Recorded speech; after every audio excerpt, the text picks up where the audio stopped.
White passenger calls the cops on black kid in first class. 5 minutes later, she regretted it. Sir, can you come with us? 12-year-old Elijah looked up from his comic book, a confused expression on his face. What did I do? He had boarded with excitement, ticket in hand. But now, two police officers stood at his row, eyes serious. The woman across the aisle looked away, pretending she hadn't whispered. He was traveling alone. First class, black, and to her, that didn't make sense. What she didn't realize was that this wasn't a boy who would shrink in shame. This was a moment that would turn everything upside down. Welcome, story lovers. Where are you watching from? Hit the like button and drop your city name in the comments so we can see how far our story travels.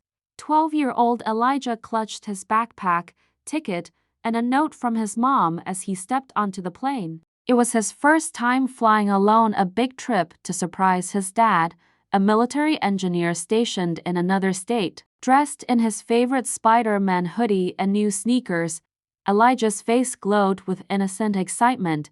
He had earned this trip through a school essay contest on leadership. The prize? A free first-class flight and a weekend tour of NASA's youth program. Flight attendant smiled warmly as he settled into seat 1C, window view, just like he liked. His legs dangled slightly above the floor.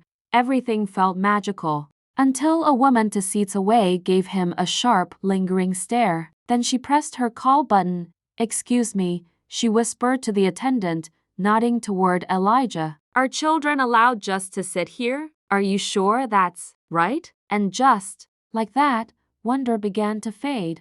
Elijah didn't notice right away. He was busy flipping through the NASA guidebook, excited about the space robots and rocket launch simulations he'd read about. But the woman across the aisle watched him as if he were doing something wrong. Her lips tightened, her brow creased. She clicked her tongue when he asked the attendant for orange juice. Then came the murmured complaint. I just think it's odd, she whispered. A child like that, in first class, alone? The flight attendant paused, visibly uncomfortable. Ma'am, he's a registered minor on a supervised flight. His seat is valid. Still, the woman wasn't done. 15 minutes before takeoff, 2 uniformed airport police officers boarded the plane. The mood shifted. Conversations stopped. Heads turned. Elijah looked up, confused. Are you Elijah Carter? One officer asked. His voice shook. Yes, sir. Please come with us for a moment. Elijah stood, trembling. Did I do something wrong? No, but we need to confirm a few things. The woman smirked, folding her arms. She was sure she'd caught something. A stolen seat? A runaway? Outside, in the terminal, Elijah's documents were reviewed: passport, boarding pass, contest letter. Everything was in order. He kept glancing back at the plane. Am I going to miss my flight? One officer exchanged a look with the other. No, son. You're going back on and we'll handle the rest. What happened next silenced everyone watching, including her. When Elijah reboarded, he found the flight crew waiting for him, but they weren't angry. They were protective. The head attendant stepped into the aisle and addressed the passengers. Ladies and gentlemen, the child in seat 1C is exactly where he belongs. He's a scholarship winner traveling to NASA on a sponsored ticket. Discrimination, especially against our youth, will not be tolerated. Gasps rippled through the cabin. Then the captain emerged. He quietly approached the woman and said, Ma'am, due to your baseless complaint and the distress you caused, we are revoking your seat. You will not be flying with us today. Her face flushed red. She argued, begged, but security returned to escort her off this time. Elijah watched silently, unsure of what to feel, but the look on her face, that was the moment she regretted everything. Dear audience, if you're enjoying the story, don't forget to give it a like, it helps. The rest of the flight passed quietly.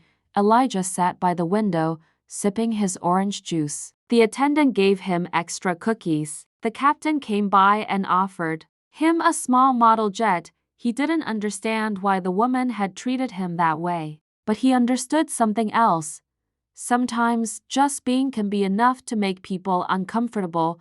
When they judge based on color rather than character, The airline later issued a public apology and offered Elijah lifetime priority youth travel. His story went viral, praised not for confrontation, but for calm strength in the face of quiet cruelty, and people began asking, why did a black child in first class make someone so uneasy? Thanks for watching. Subscribe to our channel for more powerful stories and new videos. Take care.